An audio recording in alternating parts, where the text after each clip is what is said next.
돈의 감정, 최상위 부자가 돈을 대하는 6가지의 태도. 저는 불당법빛이고요.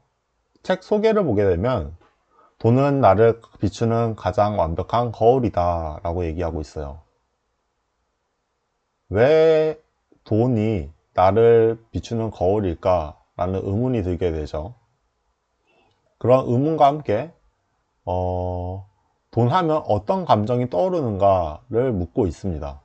그래서 이를 바탕으로 해서 10년간 여러 사람이 받고 그 여러 사람들이 베스트셀러이다 라고 얘기를 하고 있어요.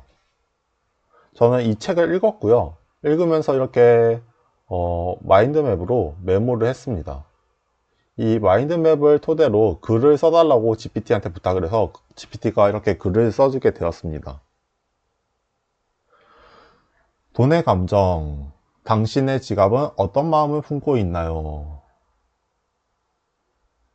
GPT가 되게 의미심장한 질문을 던졌어요. 어떤 마음을 품고 있나요? 돈에 대한 마음을 묻는 거죠.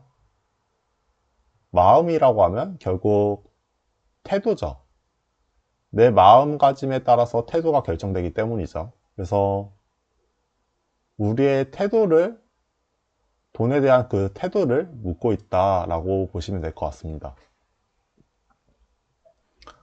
돈은 자신을 귀하게 여기는 사람에게 머뭅니다.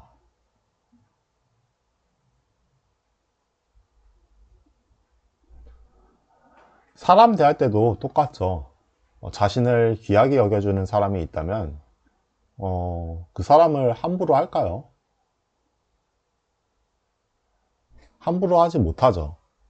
그렇기 때문에 그 사람 곁에 머물려고 합니다.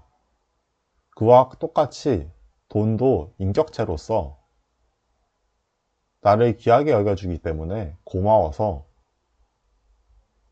그 돈을 귀하게 여겨주는 사람 곁에 머물게 된다 라는 걸 얘기하고 있어요. 두 번째, 우리가 돈에 매여선 안 된다.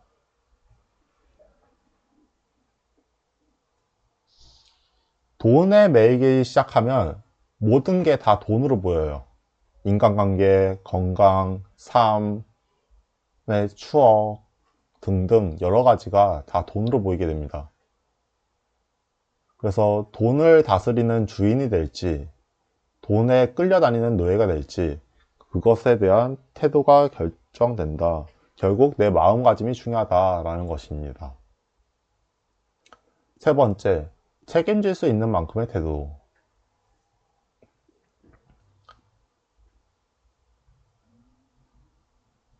좀 어려운 말이죠. 돈 때문에 이제 타인에게 예의를 갖추지 못하는 경우가 있어요. 이건 결국 자신에게 독이 되는 건데요.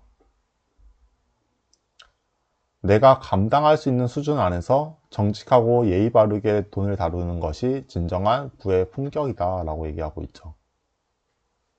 즉 한마디로 책임질 수 있을 정도만 돈을 다뤄라 라고 얘기를 하는 거예요. 그게 결국 돈을 관리하는 비법이다 라고 얘기를 하는 거죠. 네 번째, 자신의 가치를 낮추지 마세요. 자신의 가치라는 것은 결국 자신의 본질인데요. 이 본질이라는 것은 우리가 가지고 있는 통장 잔고에 비례하지는 않습니다. 많은 사람들은 그 사람을 평가할 때 학벌, 뭐 돈, 결국 재력이죠. 이런 걸 많이 보게 되죠. 하지만 나를 귀하게 여긴다면 그만큼 시간을 소중히 쓰지 않을까요? 소중한 시간을 낭비하지 않을 것 같아요. 그렇기 때문에 귀한 나를 대함에 있어서 되게 당당할 수 있죠. 나는 이런 사람이야 라고 말할 수도 있고, 나는 이런 일을 해왔어 하고 말을 할 수도 있죠. 그래서 그런 당당함이 더 큰 기회와 부를 가져온다라는 거예요. 그래서 결국에는 내가 스스로를 어떻게 대하느냐가 중요하다라는 걸 말하고 있는 것 같아요. 근데 이거는 딱 봐도 누군가 당당한 사람이 있고 의기소침한 사람이 있어요. 그러면 누구한테 끌릴까요? 당당한 사람한테 당연히 끌리겠죠.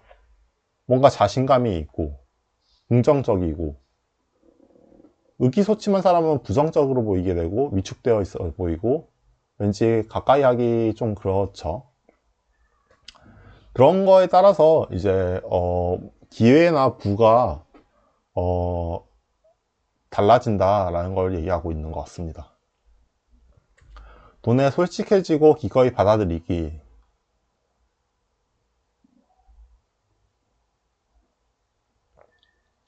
돈이라는 건 결국 정당한 노동의 대가이기도 하고 뭐 투자의 대가가 될 수도 있죠. 그런데 이런 걸 긍정적으로 바라볼 때 돈과 나의 관계가 건강해진다라는 걸 얘기하고 있어요. 시크릿이라는 책이 있는데 거기서 말합니다. 기분, 마음, 뭐 이런 것은 결국 결과다라는 거죠. 그래서 기분 좋게 돈이 들어오면 결국 긍정적인 선순환 구조가 만들어진다라는 걸 얘기할 수 있죠. 그래서 돈에 대해서 솔직해지고 기꺼이 받아들이며 뭔가 계속해서 좋은 에너지를 내 삶에서 만들어갈 수 있는 그런 존재가 되어야 한다라는 겁니다. 오늘 책 소개는 여기까지고 조금 길어진 것 같은데 들어주셔서 감사합니다.